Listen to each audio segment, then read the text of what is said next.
session will be like looking into what are the basic concepts and tasks that is involved in the marketing of any organization. Okay, so first you have to understand what are the customers' needs, wants, and demands, and what is the real difference between them. Okay, imagine you're a company, so you will be like making few products. So it might be catering to a need of a customer or a want of a customer or demand. I mean, when you say need, it's nothing but a state where people who cannot live without it. For example, things like food, clothing, shelter, and and a sense of affection, and the eager willingness to learn. All these kind of things. I mean, not willingness to learn, maybe the need to learn. So, these are the things that any human being should have in his or her life to survive. Okay, so when your company is making products or a service which is in this category, you are addressing to a need of a customer. For example, you can take insurance, health insurance, which is actually very much needed in any point of time for a human. From birth to death, health insurance is very much important. So it is not a product, you can't just see that, right? But you can avail services through it. Okay, so that is very much needed for any human. And food, I mean, when I say food, it's not like a processed food that you buy from a departmental store. I'm saying about the vegetables, rice, pulses, and grains that is when kind of cultivated in the farm. Okay, so that is kind of a basic need. You cannot live without it. But imagine, we can live without Maggie, we can live without tap ramen or some processed juice, right? So so these and the clothing, I'm not talking about a suit or a what do you say, a costly Nike shoe or any other thing. I'm just talking about a normal dress that you wear in your house or when you go out, and a normal slippers or shoes which cost less. So when these kind of products a company makes, they are addressing the need of a customer. The number of products that the people need, I mean, the world or the society or the market needs is going to be more, because everybody's going to use it. Even a rich man will be using will be buying a shoe as well as a poor man.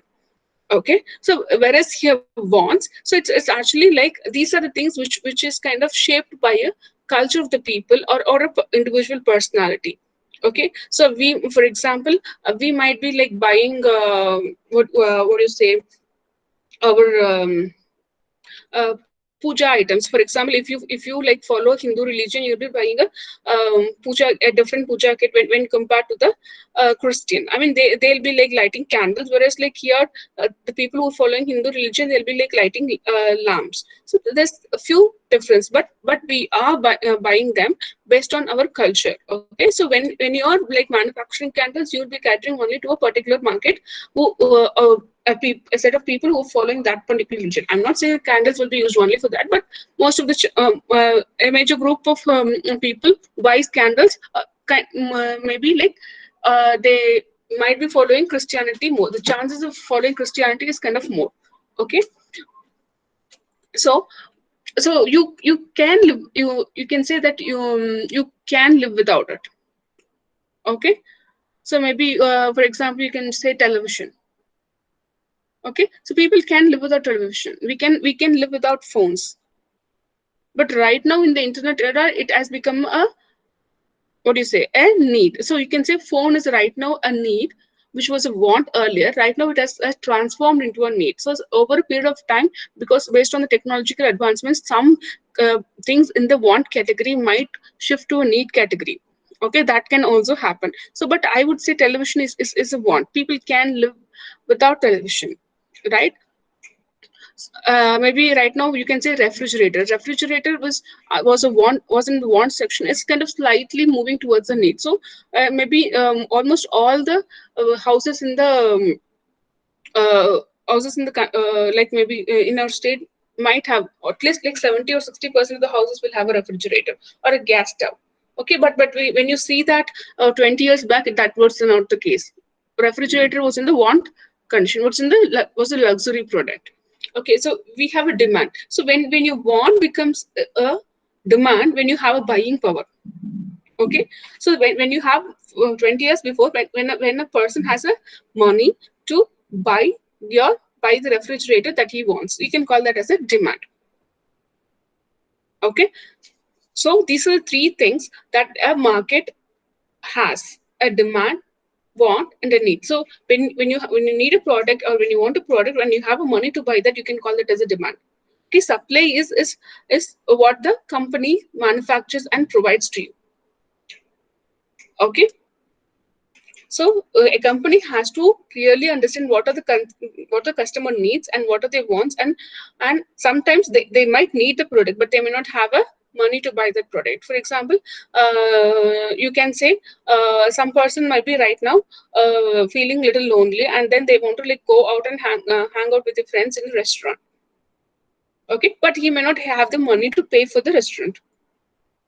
Okay, he wants to go, he need it, but still he can't have it have money to back that buying power.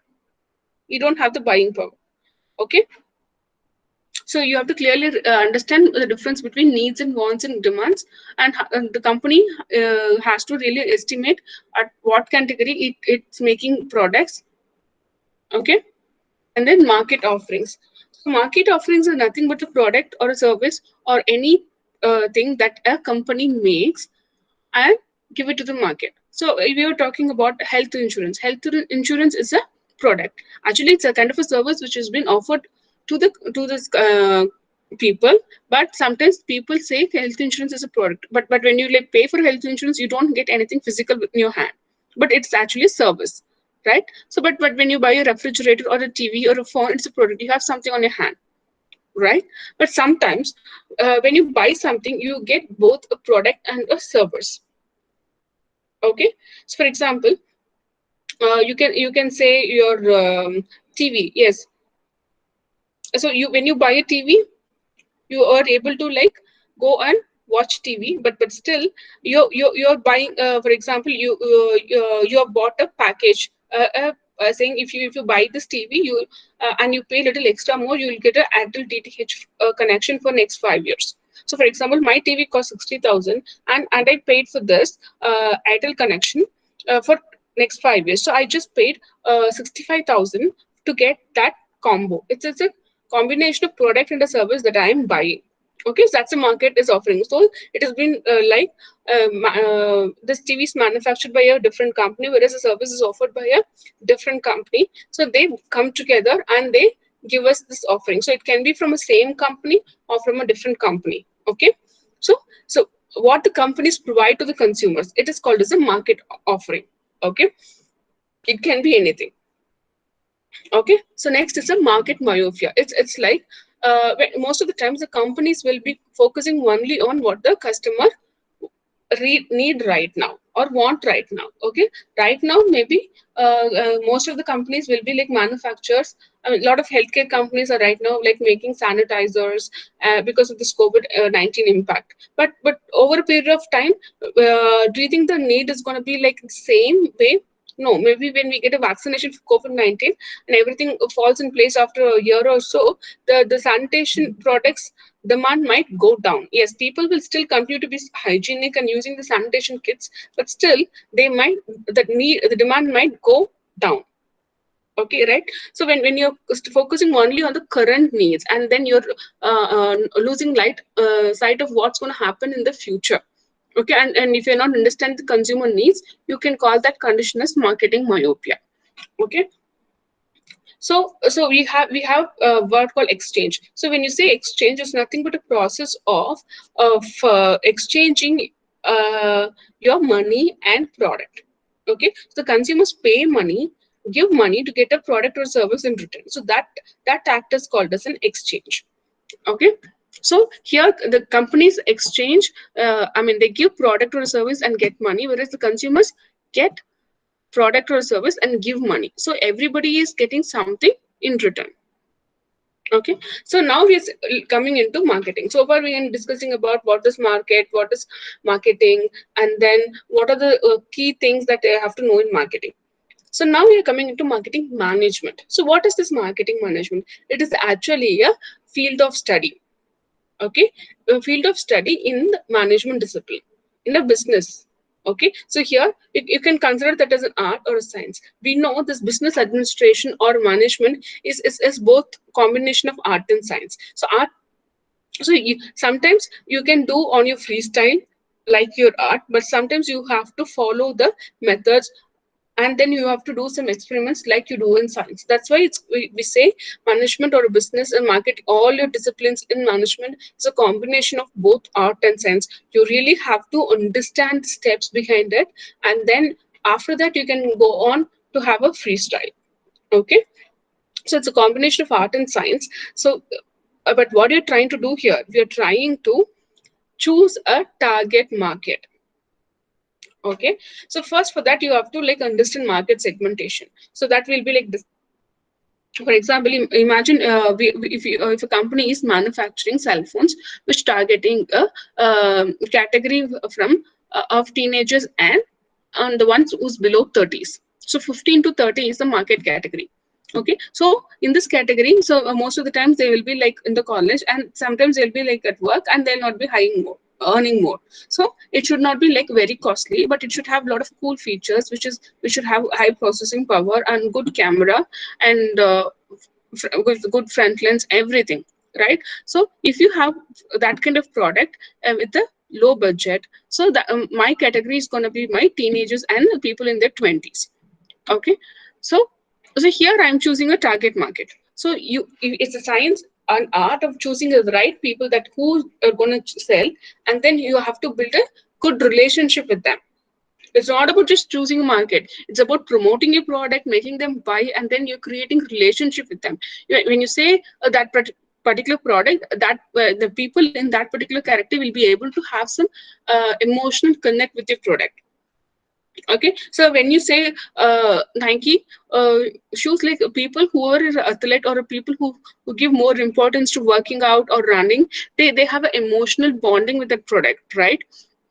And when you say Apple, so most of the people who's like buying the product, they have an emotional connect, right? So so which means Nike and Apple are doing their marketing job very well. So they're choosing the target market. It's not selling to everybody in the whole world. It is this choosing their right target market. So when you say Apple, they're just looking for people who has kind of preferring luxury products. Nike is like targeting only the people who are into sports or who's like who love working out.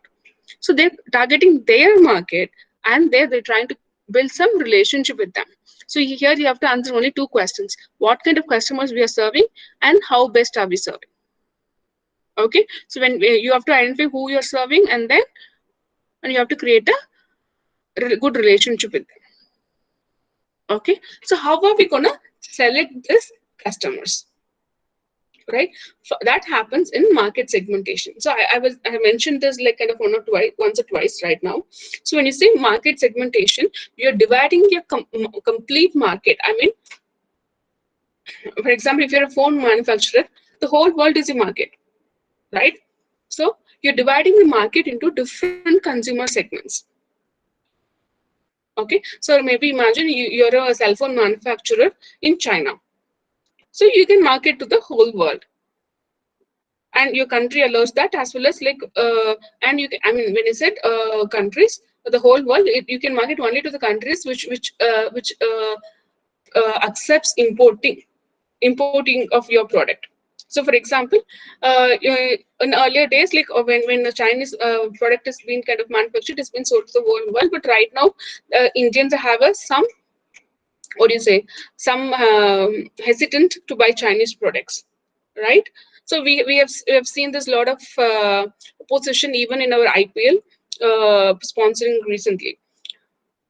So you have to so when we come back to market segmentation, first you have to identify your which market that you're going to sell. So you have willingness to sell to that market, and the product should be appealing to that market, and the people in that market should be interested to buy your product. Which, if all these things goes good, so maybe imagine I'm a cell phone manufacturer in China, and then I was like, I'm manufacturing a new phone right now, so I'm planning to sell it in US, India, and China. Yes. I just spoke with the U.S. government, and then I mean, when I said government, it's about it's an import and the export department, the customs department. We sent a form, and then we cleared all the things, and then we started exporting. So almost all the stores, cell phone stores, brick and mortar stores in US has a phone. When we threw the same process to India, the custom department rejected it. So I can't sell my product. But being I'm manufacturing it in China, yes, I can do that.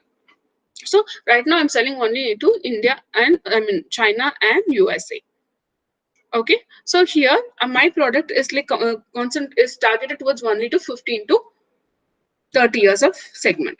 So I have to have a segment, market segment divided through age. So I have a kids section, teenagers, I mean 15 to 30, 30 to 45, 45 to 60, and 60 plus. This is the segmentation. Here I'm talking targeting only the youth population, and also maybe if you're targeting only boys in that, maybe it's kind of a phone which is like where people use it for gaming.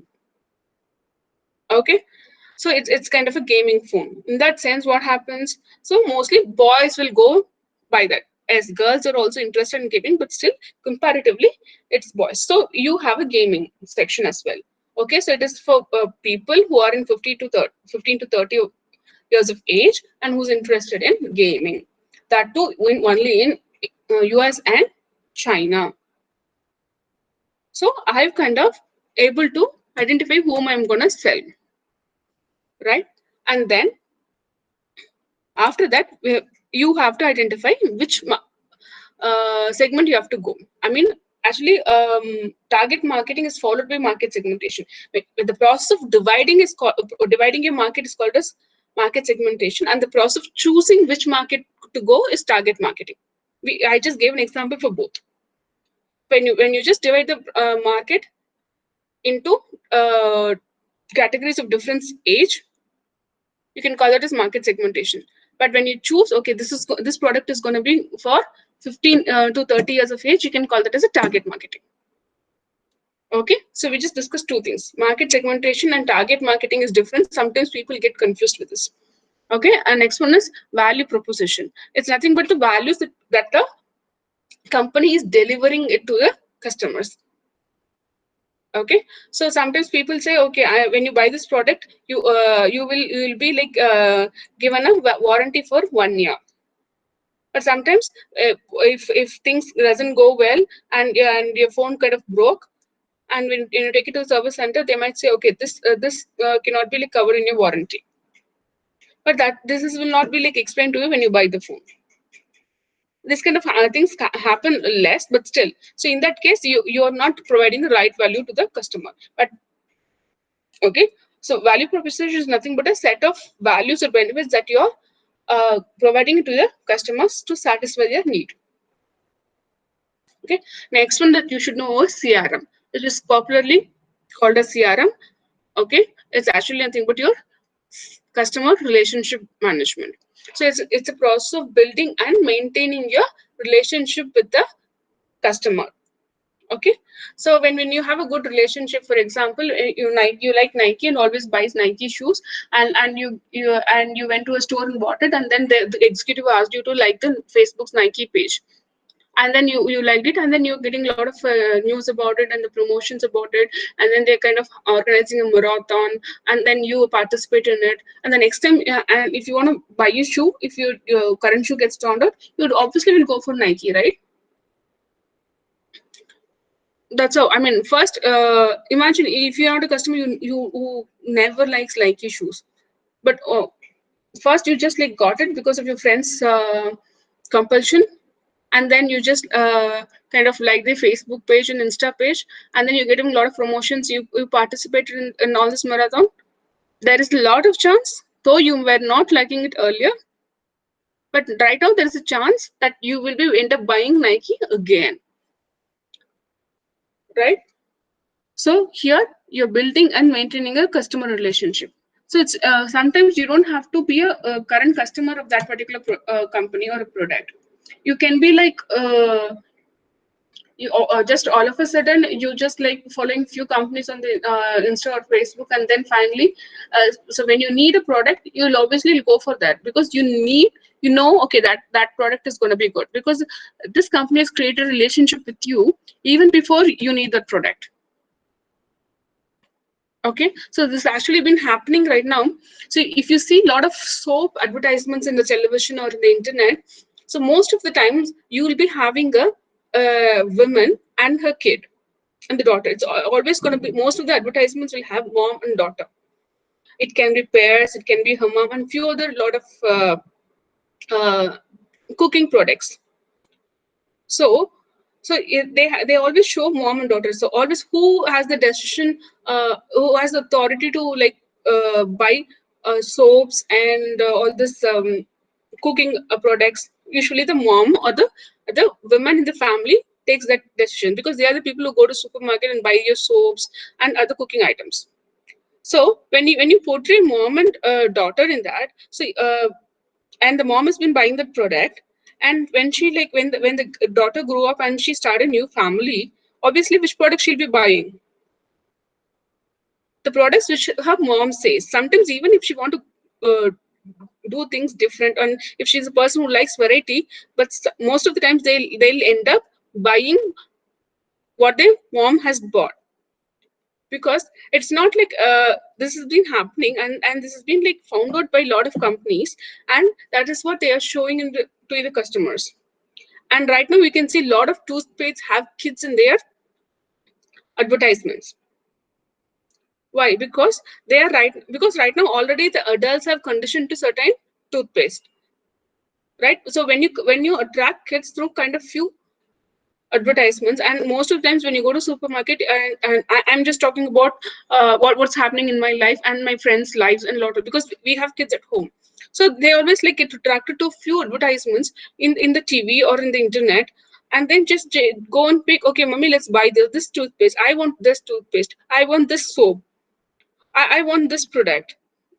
So they have a say in choosing a product. So when you like trying to create a relationship with the customer even before that particular person is becoming a customer. So right now companies are following this. Okay, so next get into what is marketing process.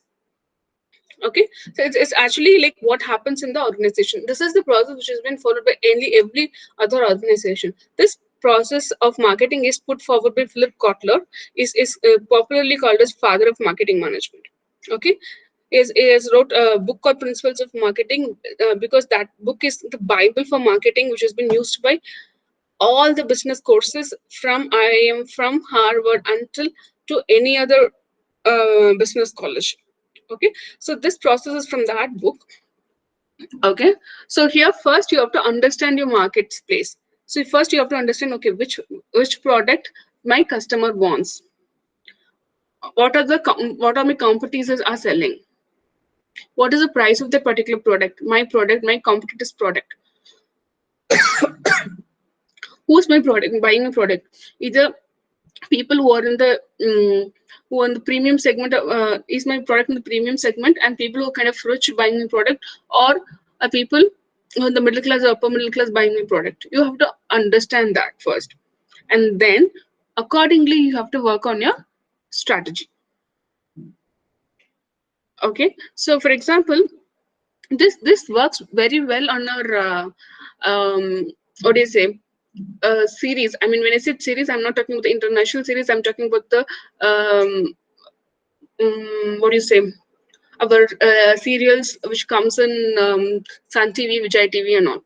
So who watches the Sun TV and Vijay TV? So Vijay TV is like kind of like watched by kind of people who in the teens and college going, and who's less than 35, you can say.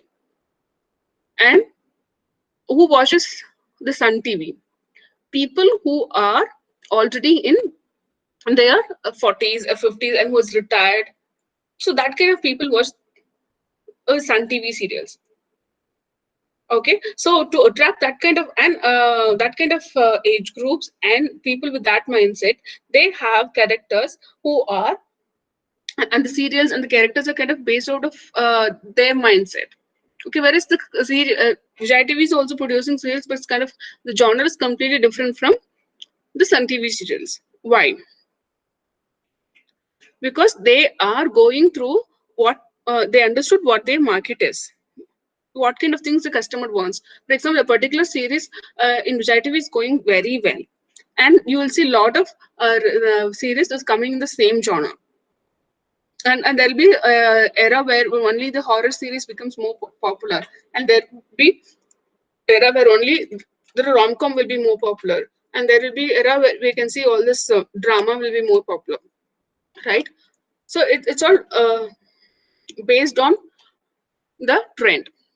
So based on the strategy the company follows, and then you have to create a program, a marketing program which delivers value.